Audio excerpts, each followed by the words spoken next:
Okay, what's going on, everybody? My name is Mangg. Welcome back to Hanging with Mangg, episode 264. One day we will reach episode 1000. It will be glorious. Wonder how old I'll be at that point. God, that's like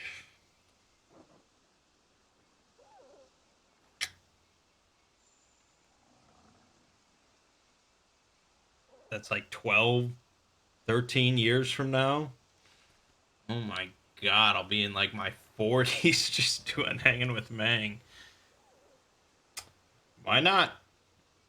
What else is there to do in life, right?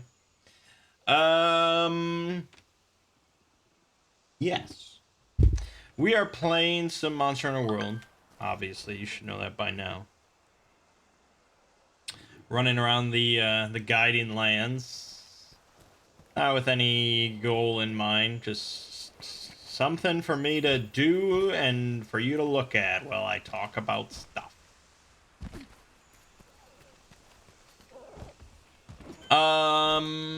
So we're in the thick, meaty heart of October now.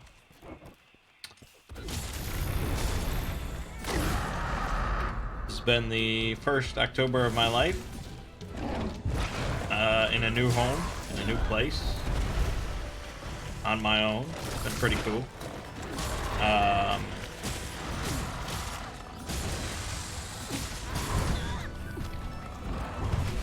I just really, I generally like things to be pretty quiet in life. And so it's nice just having my own place where it can be exactly as quiet as I want it to be at any time. That's been really nice. Some people are like, oh, you're gonna move out on your own and aren't you, it's gonna be weird with it being so quiet all the time. Like, no, that's nice. So far there's just been a lot of like really windy days with like drizzling rain and stuff, so it's just been nice to just sit here in my own place listening to the wind and the rain outside. Just nice October stuff.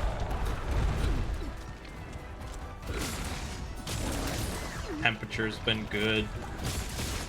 Starts to get cozy and it's all good. And of course, best time of the year to watch horror movies. So we'll do a little recap. I don't know if I'll remember everything I watch. I watch a bunch of stuff and I don't write it down. So sometimes it's hard to remember.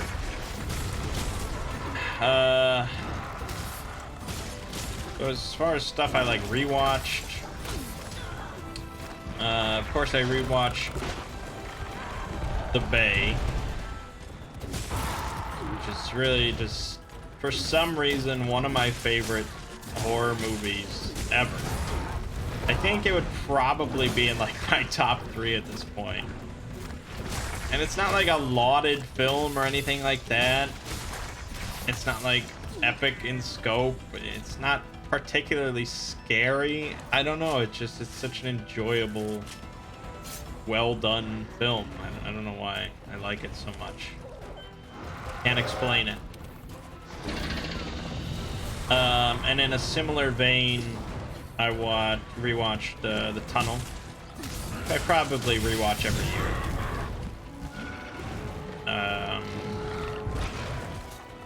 Sort of Australian found footage / documentary.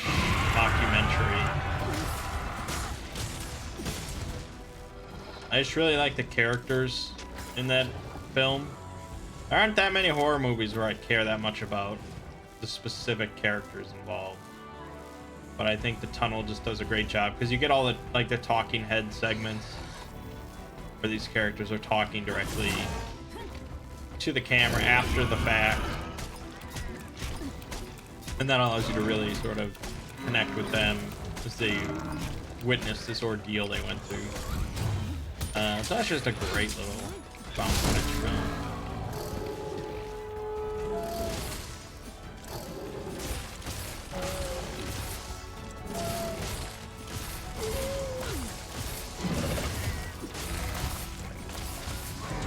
probably rewatch something else I can't think of.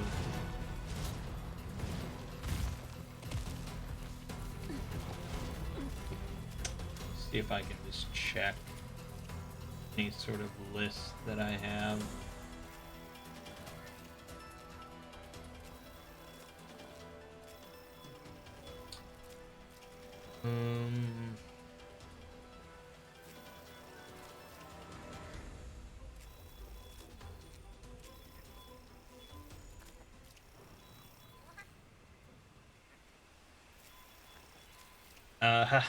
Hold on. I might be able to.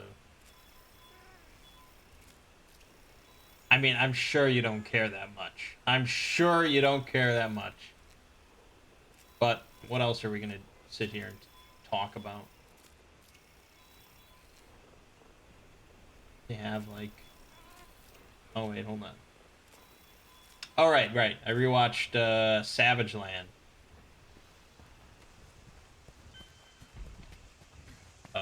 Very interesting premise for a movie. This massacre happens in this like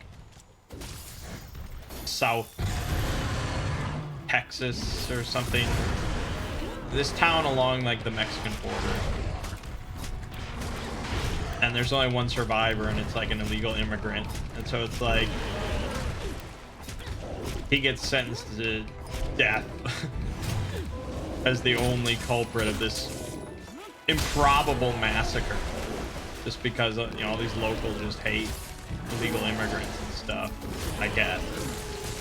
And, of course, there's the other people that really look into what happened, and obviously he did not commit all these murders. So I still like that movie quite a bit. I think it's a really cool premise. I still think they sort of reveal too much about what happened too quickly. I think they should have dragged it out, which is not usually the case with a horror movie, but for that one, I think they should have exercised some restraint. I don't think the first time I watched it, I really noticed too much, but this rewatch, it definitely felt like the acting was not that great. And it was more noticeable this time.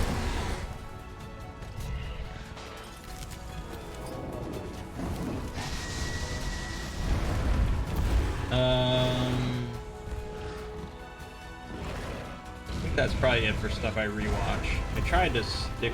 Oh no, I rewatch As Above, So Below. Yeah.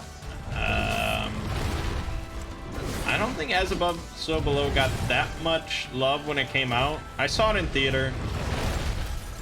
I liked it when I first saw it. It's grown on me, and I think it's grown on a lot of people. I see that movie get mentioned pretty frequently when talking about good found footage horror movies.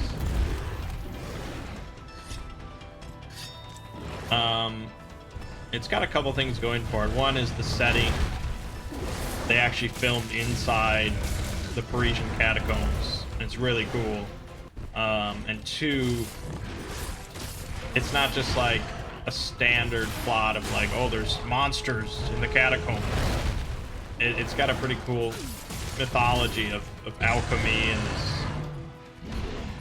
really weird events occurring in the catacombs and stuff. Characters are good. I think it's a solid horror film.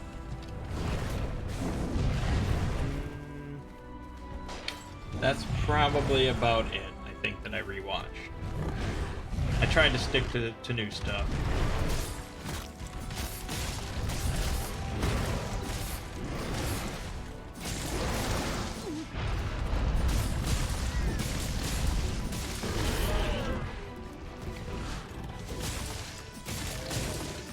So as far as new stuff, I watched The Devil's Doorway.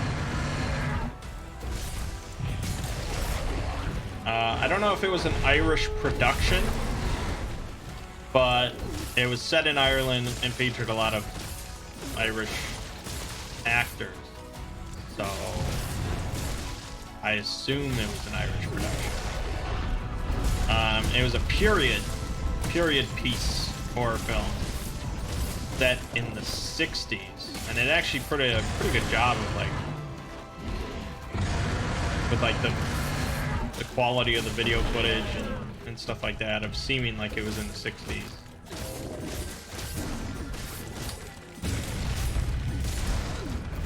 These two Catholic priests head to this monastery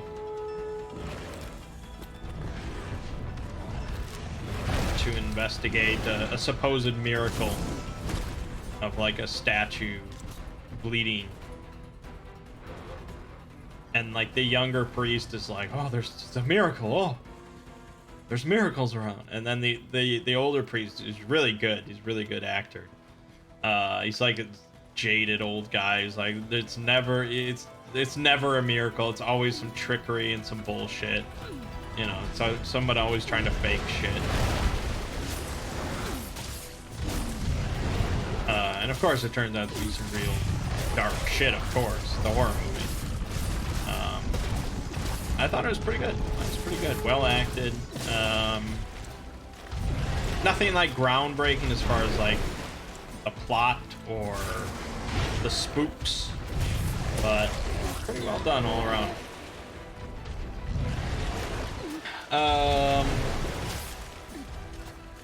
Yeah, I watched Exists. This was a movie by one of the directors, one of the creators of the Blair Witch Project. And I had my concerns at first. You got these like these big name directors that do like just a groundbreaking film, and then they go on and they're never that impressive after that. You know, Oren Peli did Paranormal Activity, and then he went on to do a movie called like Area 51, which was just a big pile of trash. James Wan did Saw, and he went on to eventually do Conjuring, which was very competently done. But before that, he did a movie called Dead Silence, which no one really ever talks about because it just wasn't that great. And so this was, you know, he did the Blair Witch Project, and then he's doing this Bigfoot movie called Exists. I'm talking about Eduardo Sanchez. So I had my concerns, and it's certainly not on the level of Blair Witch Project. I'm surprised he stuck so close to home with a found footage movie about a bunch of like young people in the woods being stalked by something. Like, it's very similar. You can see like it definitely does not have that same like unique quality about it that Blair Witch Project had. But I guess he wasn't. It's more of just like a fun movie, I suppose. It's not trying to be that dark, mysterious.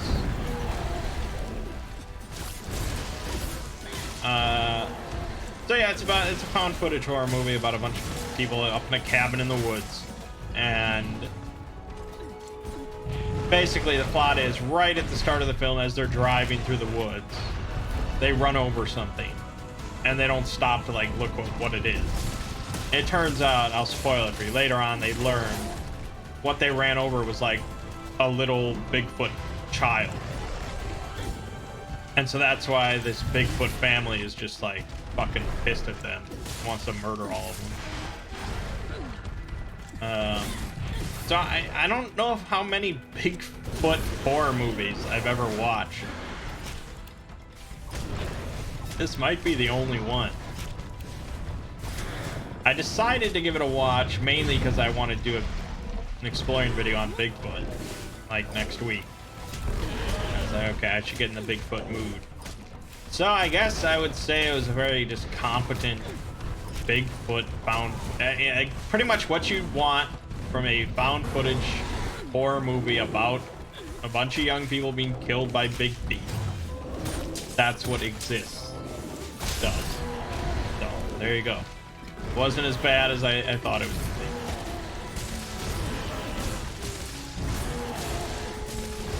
be. In a similar vein, I watched The Troll Hunter, which is not a horror movie, but it's often brought up when discussing like found footage horror movies.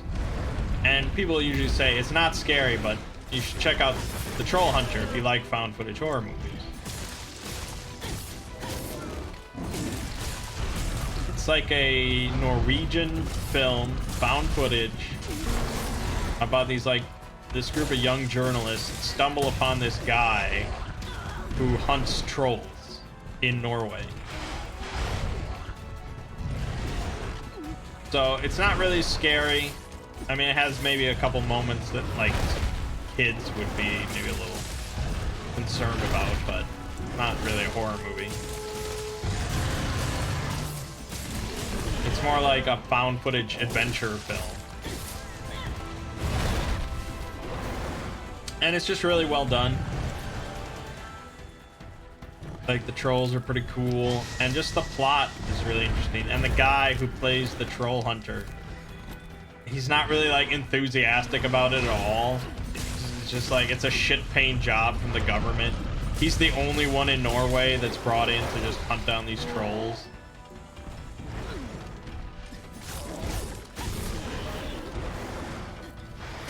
And it's like, he's just fed up with the job to the point of he doesn't care that these kids are just filming him and asking him these questions about troll hunting. Because he's hoping that to just make a big stink about it, so maybe they'll pay him more or something. Like, he's very jaded about the whole thing, which is perfect. So if you're not really into horror movies, but you're looking for an interesting film, check out The Troll Hunter. It is in Norwegian, so it's a foreign film, but it's good. I might recommend it to my parents.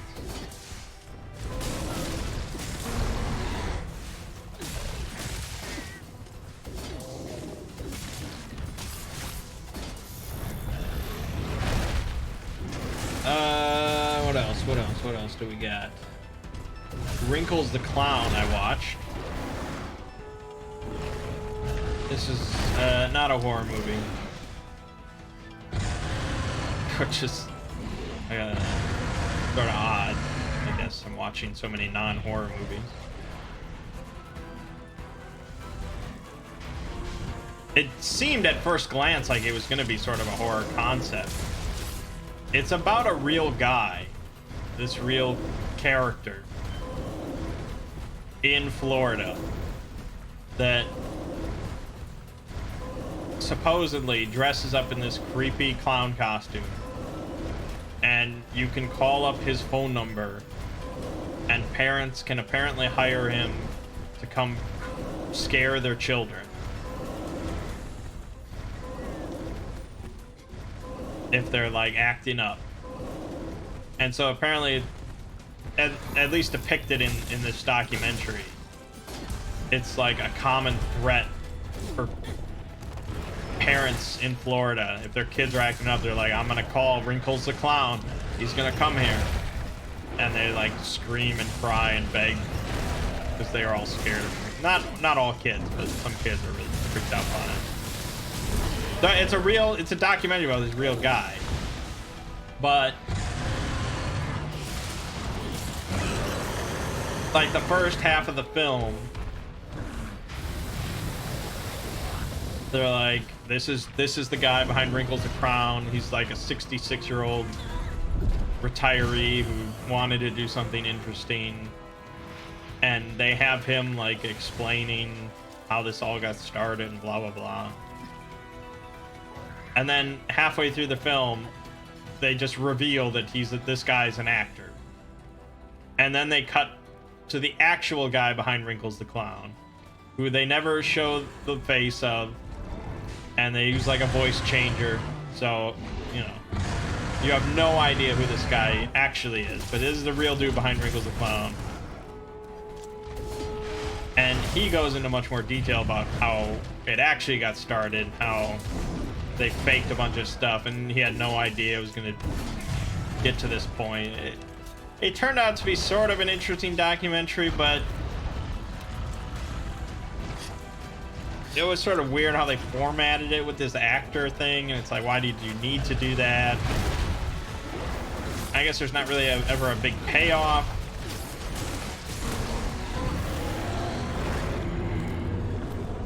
It's hard to say if I'd recommend watching Wrinkles the Clown.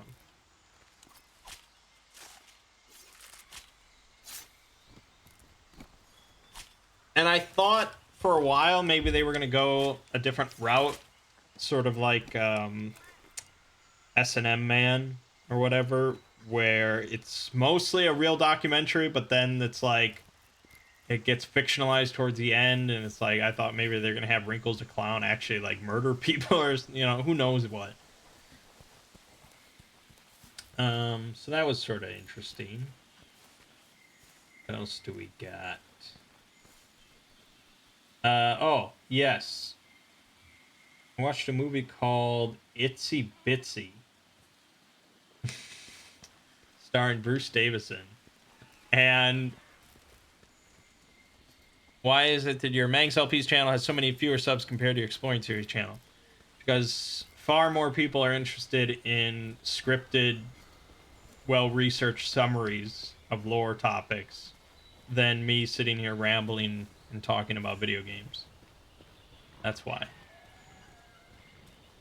So I was drawn to Itsy Bitsy because it was like the plot summary was like inspired by the centuries-old poem.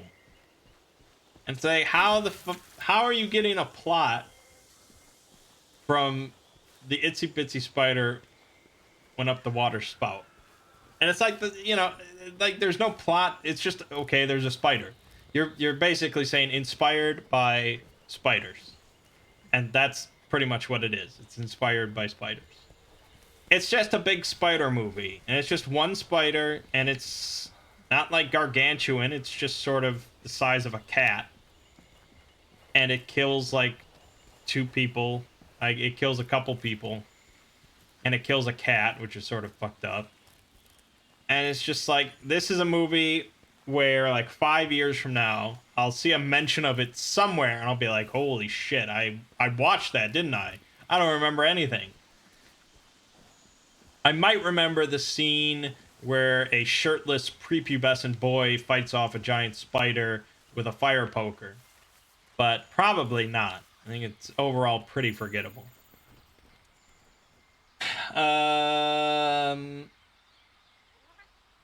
What else did I watch? I rewatched Noroi, The Curse.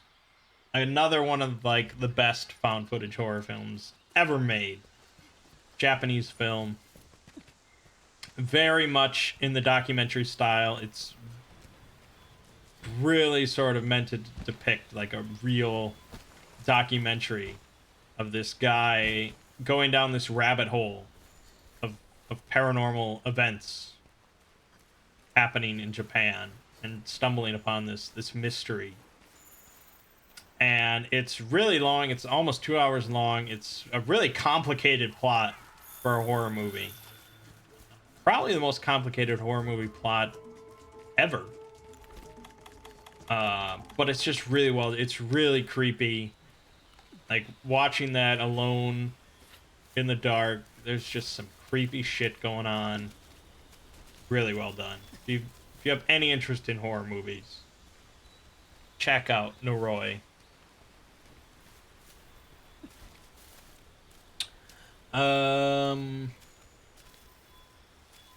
Another Japanese movie I watched was called 2LDK, which I guess is the Japanese term standing for 2 bedroom, 1 living room, 1 dining room, 1 kitchen. Not really a horror movie again either, but I'm shocked it hasn't been remade in America. It's about these 2 aspiring actresses that live together in an apartment, they find out that they both auditioned for the same part in a movie, and it's like over the course of one night while they wait to hear a phone call telling them which one got the part. And they're like completely different personalities and backgrounds and upbringings and stuff. One's like just a quiet small town girl, one's a city girl. And so things just sort of escalate as they continue to just get on each other's nerves. At the start it's just sort of like incidental, although they have like, they'll like say something out loud, but then the character will internally monologue and say something really like hurtful about the other character. And so it just escalates. Eventually it gets violent, and it gets really fucking violent. Like, they beat the shit out of each other with like, they beat the shit out of each other with like everything that you would find in a home, a Japanese home, I guess. Like, they, with like katanas and like toilet seat covers, they spray like fucking weed removal in each other's faces, and they burn each other with hot water. Like, it's crazy. That's where it sort of gets horrific, I suppose. It's a very short movie. It's like an hour and 9 minutes, but I'd recommend giving it a watch. I'm just shocked they haven't remade it yet, because it seems like such an easy plot for an American movie. Get two chicks in an apartment that hate each other until they just brutalize one another. Done. I also watched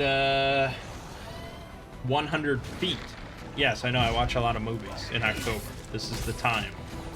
So 100 Feet is from 2008. Stars Famke Janssen or Janssen. I don't know how you pronounce her name. The chick from GoldenEye. And the plot of the movie is this woman is placed under house arrest in her own house because she murdered her abusive husband in self-defense. So she murdered her husband in self-defense. He was abusing her. She went to jail, but now she's under house arrest. And of course, her husband became a ghost.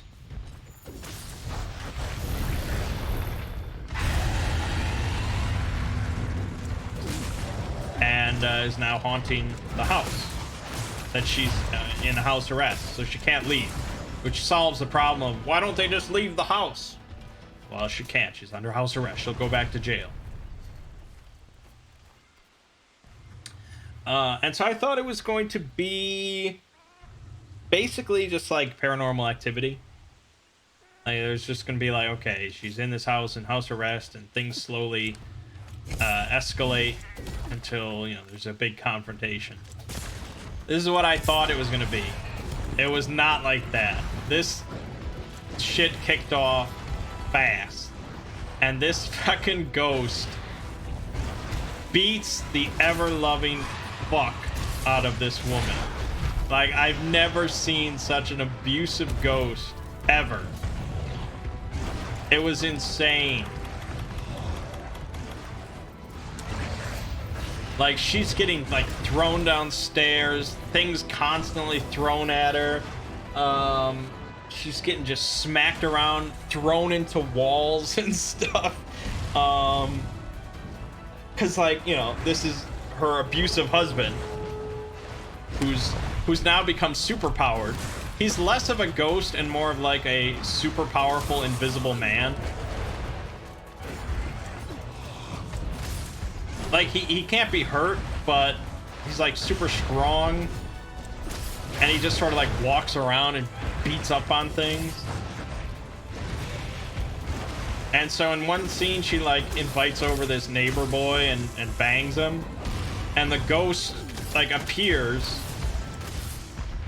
and she just like looks at the ghost as she continues to bang this guy as like revenge on her abusive husband.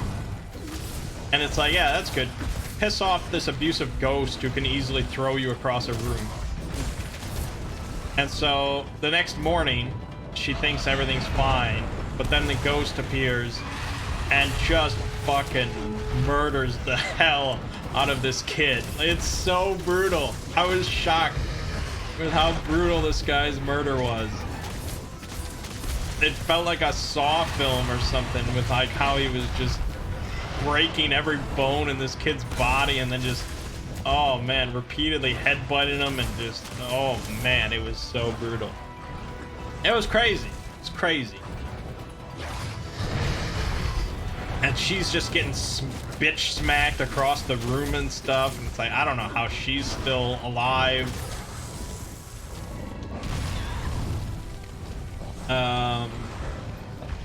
In one scene, she like drops her wedding ring down the garbage disposal. And she has to like grab it. And you expect the ghost to just flip on the garbage disposal while she's trying to reach for the ring. That doesn't actually happen though. She gets the ring out, you think it's fine, and then suddenly the ghost hand like reaches out of the garbage disposal, grabs her wrist, and begins pulling her back into it after flipping it on. The movie is called 100 Feet. And so it felt really weird because it's like he's yanking her down by the wrist into the garbage disposal.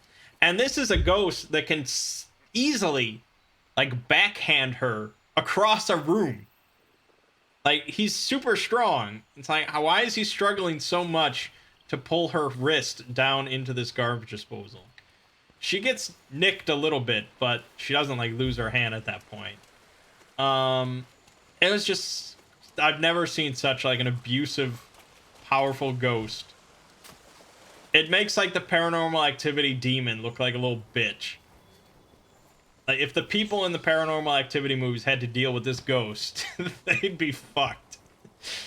They'd be fucked quicker, much quicker. I won't tell you how it ends or anything like that. Check out 100 Feet if you want to just see a ghost bitch smack some people around a room.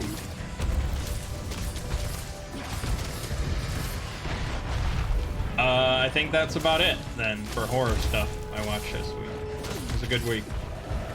I watched some good stuff. Moving on then. I'm sure we're like 35 minutes into the stream.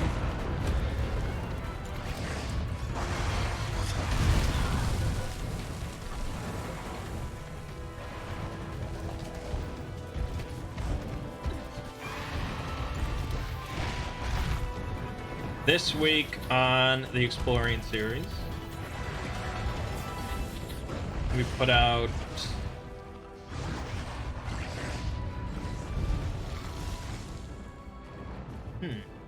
is it already? Was it? No, it couldn't be. That had to have been last week. It couldn't have been so recent. Must have worked. Wow, really? Okay. What, at SCP-2510? Okay. That felt like a long time ago, but yeah. 2510. I was surprised with SCP-2510. Both of my parents apparently watched that video and really liked it. And they don't like SCP stuff at all. But they're big fans of Stargate, and I think they saw like the Stargate thumbnail, and so they gave it a watch, and they felt like that was just good science fiction stuff.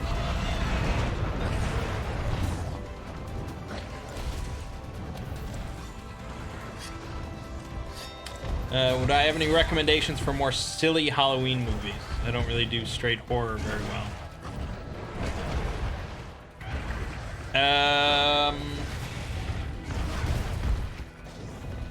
Well, you'll have to give me something you do enjoy watching then, and I can base it off of that.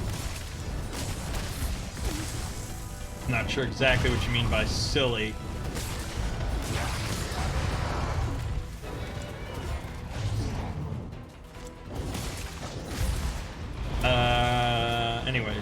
also put out the Salem Witch Trials video, which I really enjoyed working on. Really fascinating stuff. It got about as many views as I would expect, just like the Zodiac Killer.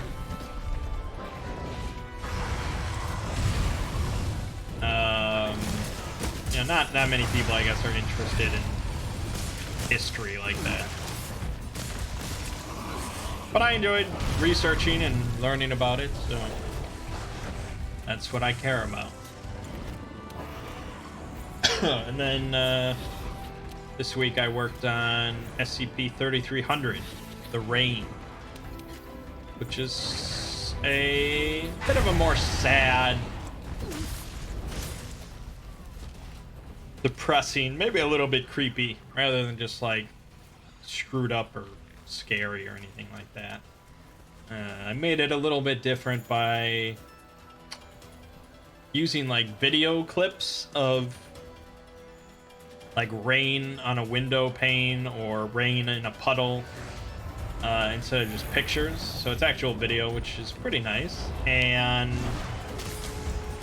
instead of background music, I used background rain and thunder sounds. So it should be a pretty interesting video.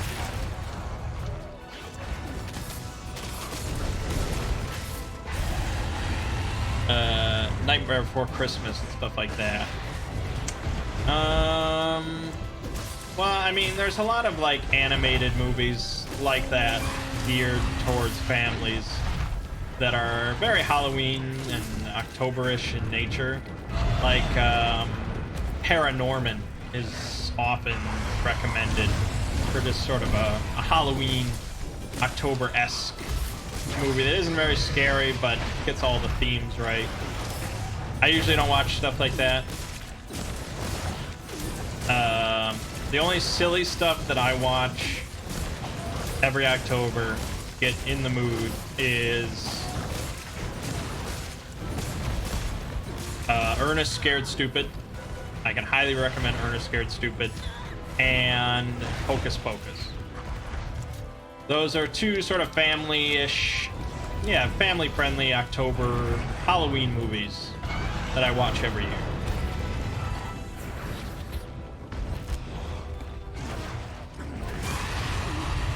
My favorite 90s movie.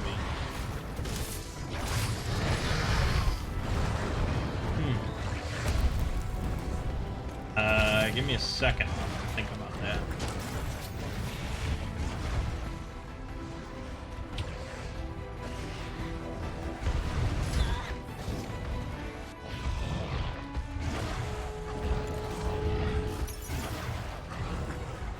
Probably Jurassic Park.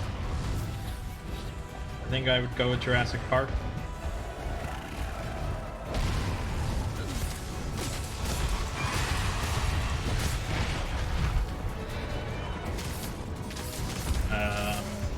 That's just a movie I can pretty much always watch. Sam Neill's like my favorite actor of all time. Incredibly well done, and it's just a great movie. Every character in that movie is just awesome.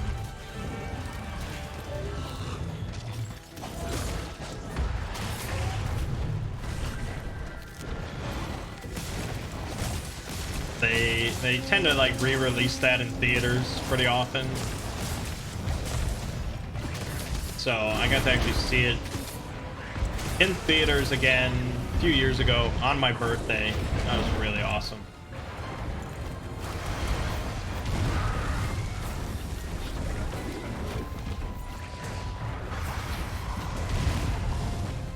Yeah, every Halloween I watch the same 3 movies every single Halloween.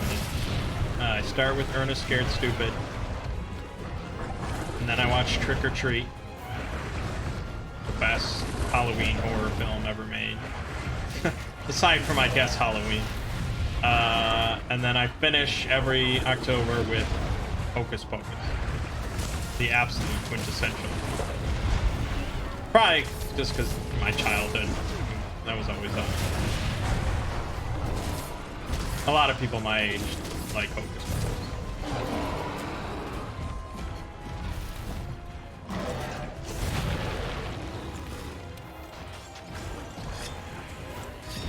Anyways.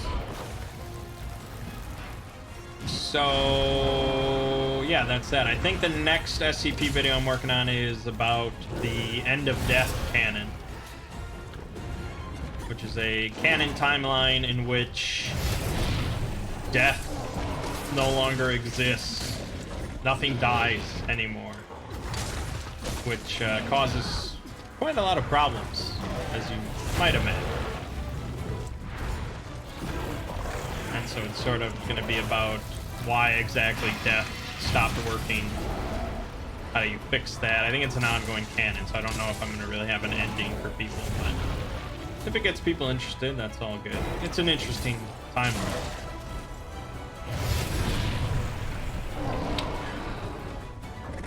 And I'm not going to do any extra video this week. I didn't realize that there were 5 weeks this October. So I only had planned for 4 videos, so I'm taking a week off. We'll come back with Bigfoot.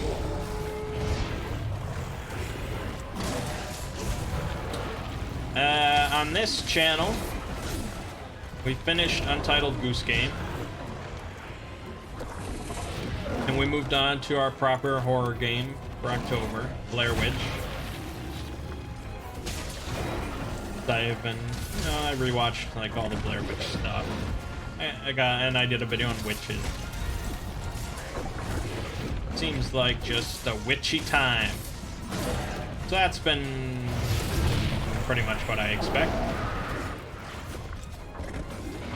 And we have Mangg Hunter still going on. I don't think it's probably going to end this week, because the Guiding Lands is sort of a lengthy process.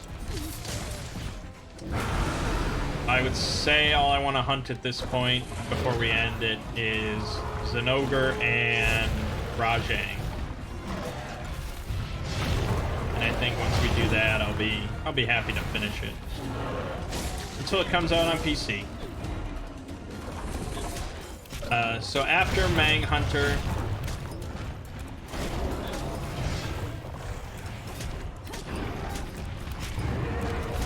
after Mangg Hunter, what am I doing?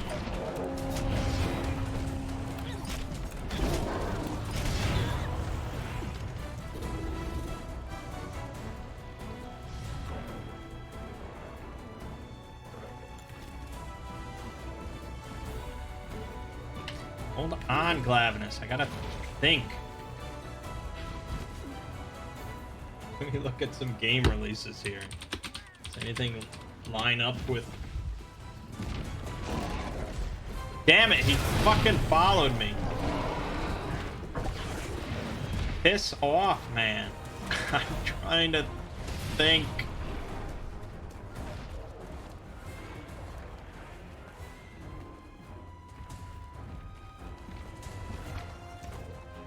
And how far will he follow you? Surely not into this area. No Glavenus is allowed. Speaking. Anyways.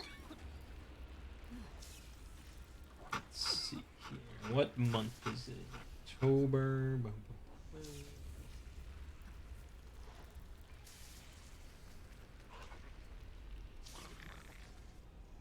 What is this?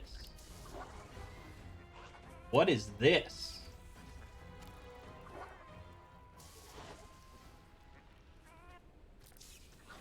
What is this game? Lovecraft Tales, The Whisper in Darkness. Huh. That's weird. Point and click adventure game? I don't know if I love how it looks. Inspired by The Whisper in Darkness by H.P. Lovecraft. You get the Migos and stuff. I don't know, maybe that's good. I'm not planning it though.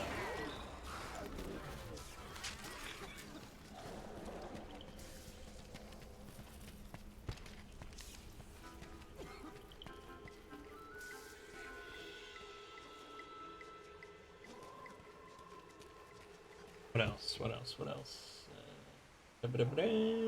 Call of Duty Modern Warfare comes out. Oh, the Outer Worlds comes out. Ooh, that could be good. That could be good.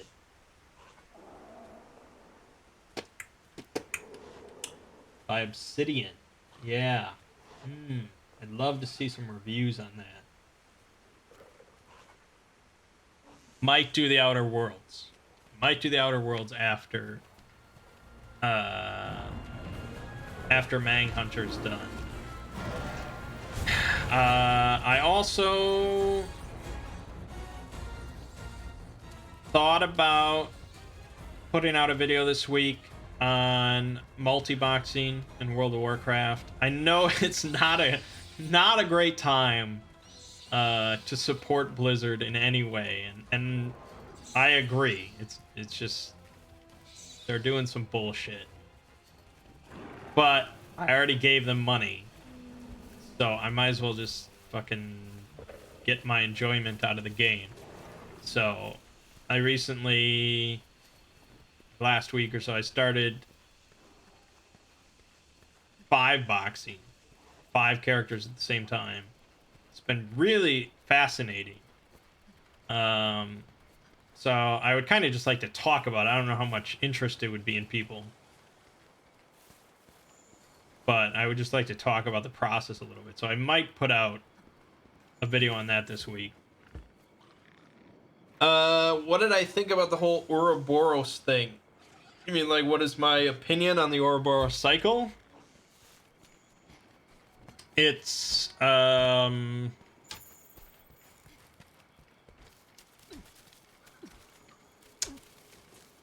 it's probably my favorite 001 proposal altogether.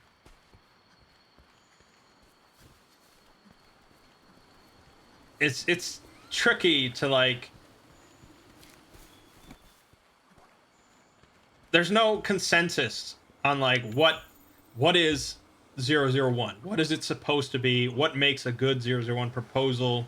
You know, should there ever be a definitive 001 that's like, yes, this is it? You know, should it describe how the Foundation got started? Should it be the absolute first SCP ever discovered? Should it be something that explains all the SCPs?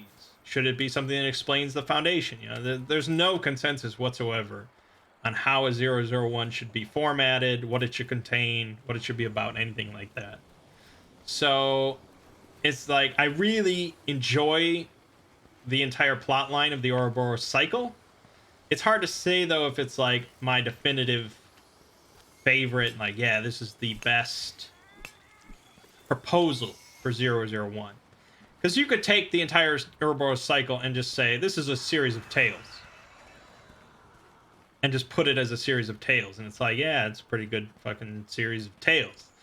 And there are tales you could just say, yeah, this is a 001 proposal. And it's like, okay, it's a good proposal. A lot of times it just sort of blurs the line.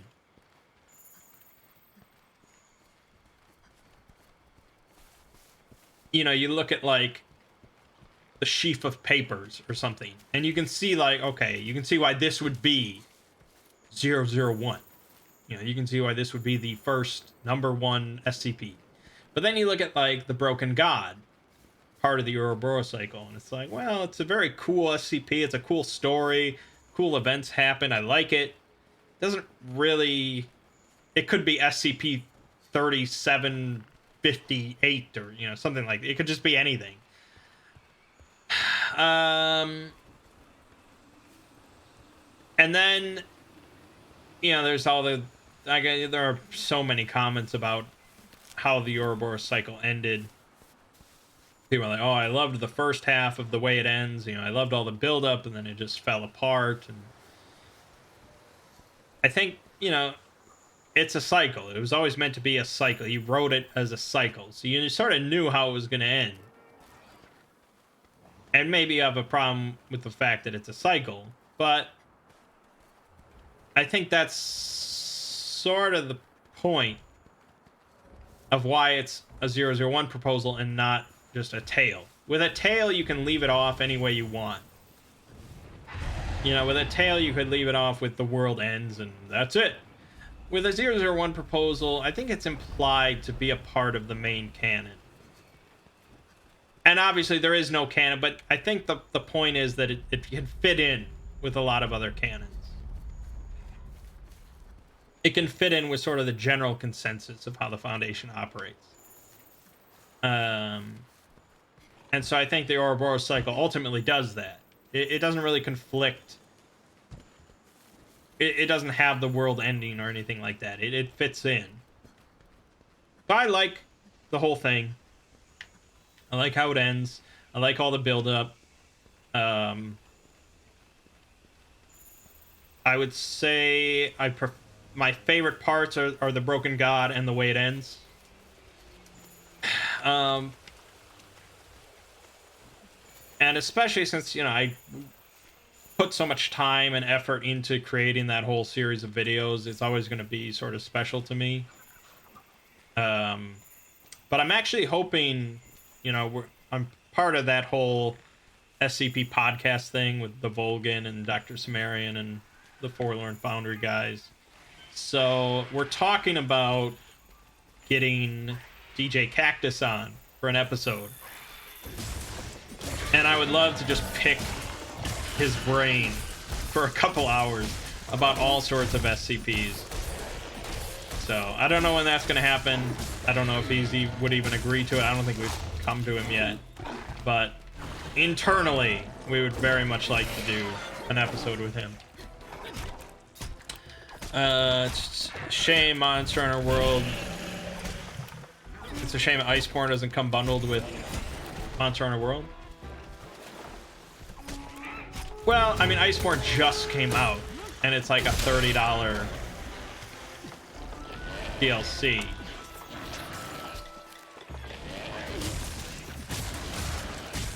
I'm sure at some point soon they'll release just as one simple bundle for a nice price, but I mean, it's not even out on PC yet, so it's pretty fresh. I think they want all the money. But you know, it's like if you just buy Monster Hunter World right now, you've never played it, you have so much freaking content before you even need to think about playing Iceborne. I mean, yeah, having the Clutch Claw and stuff is nice, some of the new moves, but there's an ass ton of content in Monster Hunter World for Iceborne.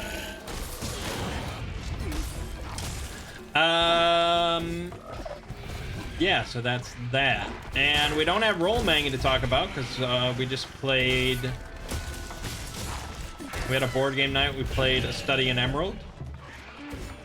Pretty interesting blend of a bunch of different mechanics. It had deck building and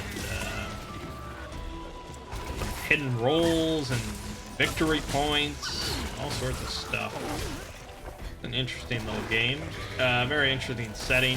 Study in Emerald by Neil Gaiman. Basically combining the Cthulhu mythos with Sherlock Holmes. Pretty cool. But I think this week we're going to be starting up a mini campaign with Thomas DMing of Icons. So we're going back to superhero stuff for a little bit. Probably only like 3 sessions or something like that. And then back to Ziggy DMing something. And right now, I don't know if this is gonna happen. Right now we have an event scheduled for Halloween night to play Dread. If you've followed the channel for a few years, you know we've had a Dread session every year. Dread is a role-playing game in which the conflict resolution mechanic is a Jenga tower. And so it's generally always horror themed. And as the players do actions, they have to pull out pieces from a Jenga tower. When the Jenga tower collapses, somebody dies in some way. So there's a lot of building tension as the Jenga tower gets shakier and shakier. I think I've always streamed our session. So far, I've been the only one to DM Dread. But this year, Ziggy wrote his own Dread scenario. We're going to be playing it. Should be a lot of fun. I will stream it. Good stuff. All right, I guess that's about it. I'm sure we've gone on long enough. What are we at? 56 minutes. It's good. We can finish under an hour. So, check out SCP-3300 tomorrow about the rain. Nice and relaxing video. We've got more Blair Witch coming this week on this channel. Probably the end of Mangg Hunter for now. And then I don't know. The Outer Worlds doesn't come out till October 25th. I'm not even certain if I'm going to be playing that.